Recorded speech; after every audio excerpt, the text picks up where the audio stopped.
Lahore bar association کے سالانہ انتخابات سے متعلق آپ کو بتائیں، پولنگ کا وقت ختم ہو گیا، ووٹوں کی گنتی جاری۔ صدر کی نشست پر ادیب اسلم بھنڈر، شاہد جمال بٹ اور عرفان حیات باجوہ مد مقابل ہیں۔ اس وقت کیا صورتحال ہے، تفصیل جان لیتے ہیں محمد اشفاق سے۔ اشفاق، اپڈیٹ کیجیے گا ان ووٹنگ پر۔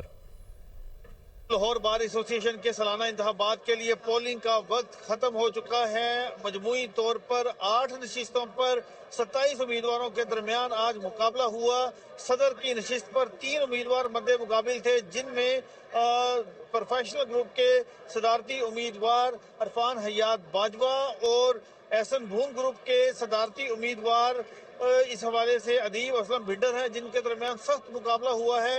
مجموعی طور پر 8 نشستیں ہیں، جبکہ 15,851 رجسٹرڈ ووٹرز ہیں۔ بائیو میٹرک سسٹم کے تحت آج کا یہ الیکشن ہوا ہے۔ اس الیکشن کو پرامن بنانے کے لیے پولیس کی جانب سے بھی سیکیورٹی کے کڑے انتظامات کیے گئے تھے۔ تمام اضافی داخلی راستے جو کہ ایوان ایول کی جانب آ رہے تھے، ان کو بند کیا گیا۔ پی ایم جی چوک سے ایک ہی داخلی راستہ کھولا گیا، جہاں سے ہر آنے والے وکیل کو مکمل چیکنگ کے بعد اندر داخل ہونے کی اجازت دی گئی۔ جی